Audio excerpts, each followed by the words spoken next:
Can I Not Marry audio web novel chapter 39. At that moment, she had a sense of being a female protagonist.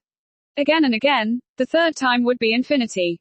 Her first morning returning to work, Do Lacey kept repeating this sentence while massaging her tiny, weak waist with her little claws. "Co Do, you've been sick for so long, are you better now?" On the side, Ji Mo Shuang appeared worried. Looking at this new colleague of hers, her mind couldn't help but sigh. It indeed a really serious illness. Towards this question, Do Lacey discovered she had an increasingly speechless feeling. Her heart had regrets. If she knew earlier, then she wouldn't have sneakily tried eat the president's tofu. Indulging in momentary pleasure have caused her to suffer from daily backaches and leg cramps. It was actually like the symptom on TV advertisement when a woman's aunt decides to visit. So having too much sex is also a bad thing. Do Lacey had a forlorn expression when several other Countess colleagues have gathered at hers. "Co Do, I heard that you have suffered a serious illness, how is it now?" Do Lacey awkwardly replied, "Fortunately, I'm okay. Only my waist is still sore. Speaking of which, it's really strange, it's been more than a month since you've last came to work." However, Zhu Manger haven't said anything. Co Joe from the gold counter mumbled to himself. All of a sudden, Do Lacey somehow didn't know how to answer this. This is because Zhu Manager is more compassionate towards the staff. Coming up with such a reason, even Do Lacey herself didn't believe it. She felt really guilty. Why could she take a month leave without being fired? The reason is very simple. After a strenuous exercise, someone took the opportunity to act pettish in her husband's arms. "Tomorrow I am ready to go back to work." Lian Jun didn't even need to think before refusing instantly. "You're not allowed to go." It's such a joke, how can his woman sell condoms? He raised his eyebrows as he asked her, "Can I not afford to support you?" Do Lacey may be silly and naive, but she could still understand how the president's mind worked, so she softly tried to please him. "Of course you can provide for me, even if there was a truckload of me, you can provide for them all." After she finished speaking, she observed the president's reactions. His wrinkled brows gradually relaxed. She summoned her courage to continue. "The current me only spend my days at home eating. I'm almost turning into a pig. You don't wish to keep a pig, right?" After she said this, she used her fingers to draw 2 circles on the president's sturdy chest, trying to please him. The next moment, her restless hands were clenched. He flipped over and used his body weight to press her down on the bed, using his shining eyes to look at her, causing one to have nowhere to hide. "You are so stupid. As long as I have one, it's enough. Also, I don't mind providing for a QA pig head," he said as he stuck his tongue out to lick her while she continuously flashed her eyelids due to her shyness. Seeing her deer-like watery eyes, he grinned and the corners of his mouth curved. Clearly he was refuting her. However, when one listens, it really sounds ambiguous, causing one's heart continuously feel warmth. After this, of course, Do Lacey sold her body in order to seek work. Braving the risk of suffering a lumbar disc dislocation, the president made a phone call to Zhu Dafu. When Zhu Dafu initially received the president's personal phone call, he didn't even ask before agreeing. At the same time, his heart also had a verdict: this Do Lacey must have a close relationship with the president and he must not neglect it. In the end, Do Lacey was able to peacefully return to work. After Do Lacey returned to work, Zhu Dafu appeared to be very attentive. He specially called Do Lacey to the office, beating around the bush regarding the questions he had in his heart. "Co Do, it seems, you and President Lian are quite familiar with each other. It also wouldn't consider too familiar." Do Lacey was covered in cold sweats. She feared Zhu Dafu could see through their relationship, so she had no choice but to lie through her teeth. "Last time I wrote the report, President Lian appreciated and recognized me, so we became acquainted with each other. However, we're not very familiar. Really." Ever since Do Lacey has been with the president, she found her own series of lies are becoming increasingly unreliable. Unluckily, such unreliable lies only a rash fellow would believe. However, Zhu Dafu believed them. "Co Do, you can gain recognition from President Lian. You're really a worthy person of abilities. I'm glad that our store can have such a good salesperson as you. In order to commend you, I decided to reward you with a bonus. Zhu Manger, I already have a lot of consumers' coupons that I have not used." "Is that so?" Zhu Dafu was embarrassed. "Why don't you get another product take home and try?" Do Lacey finally ran out of tears. "Zhu Manager, the bag you gave me last time, you still have not been touched."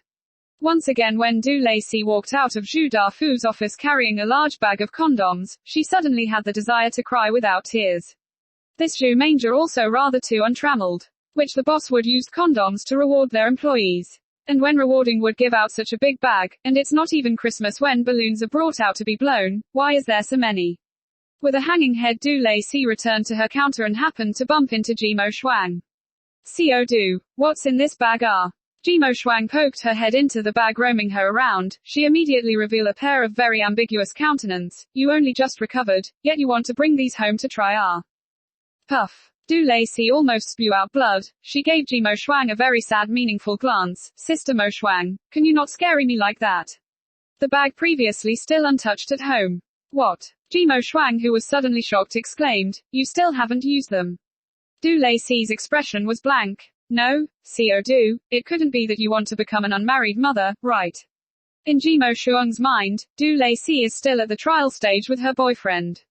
Jimo Shuang's question suddenly made Du Lacey regain her senses. Yes, that's right. When she and the president XXOO, it seems like they didn't take safety measures. If they're not careful, that she also didn't want it. With such a thought, Du Lacey's complexion suddenly turned green. Jimo Shuang didn't notice of sudden Du Lacey's changes and continued to earnestly say, "Co Du, although now unmarried pregnancy are very normal things, but as a woman we should be more careful. Are you sure your boyfriend really loves you?"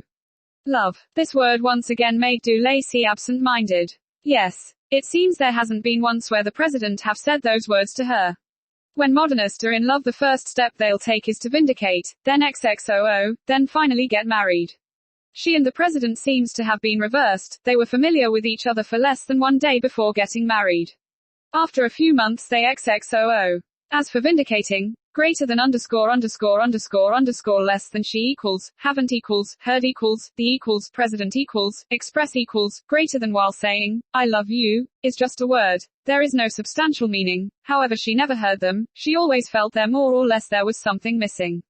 For this reason, Du Lacey was very upset and worried.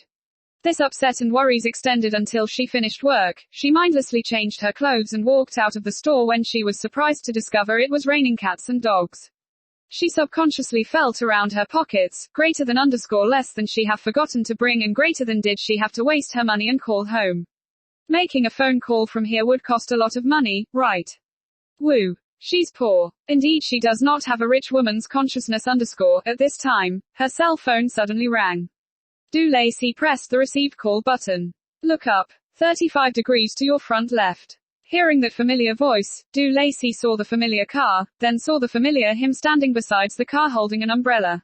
He wore a light blue polo shirt. At the moment his gaze was set on her while waving his hands, then with the umbrella slowly walked toward her. In a leisurely pace, the water splashes particularly in coordination. Du Lacey regained her conscience and suddenly remembered a comic where she has seen the male lead holds an umbrella slowly walking in the rain with a gentle smile. At that moment, she had a sense of being a female protagonist. Being alone in this for so many years, it's the first time she felt she was actually cared for.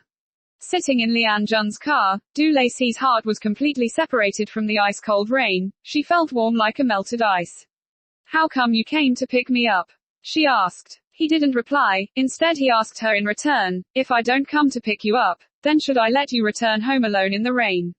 Clearly she foresaw this answer from him. There was a sense of happiness within her. "Have you been so busy? I am afraid to delay your work." Since the events from previously, she finally understands the president is indeed very busy. It wasn't those messy reasons she thought of in her mind. "It's okay. This morning I've just signed a covenant. The cooperation has been finalized. He has finished bustling." Du Lacey couldn't help but feel secretly happy, but she dare not be too fierce, so she just asked, "Then from now onwards, will you return earlier?" As soon as she asked this question, the car suddenly came to a stop. "What's wrong?" Du Lacey was somewhat ignorant. "That period I have been busy with work. I've neglected you. I'm sorry." His light voice sounded without warning, which stunned Du Lacey. Is the president apologizing to her? Du Lacey was startled. Staring at him, she came into contact with his very serious eyes. The rain hit on the window, a mist is formed. The car, eyes wandered, the atmosphere was particularly warm. He suddenly reached out and supported her neck, wanting to paste his lips on hers. "Wait a minute, you." Du Lacey suddenly remembered something. "What is it? That? Can you?" Her eyes were blinking. She didn't know how to tell him, but she really wanted to hear say those words. Suddenly, her cell phone rang and interrupted the embarrassing situation. Immediately, Zhu Yaofi's very tough voice came through. Du Lei Si. When are you going to invite me out to that dinner you promised?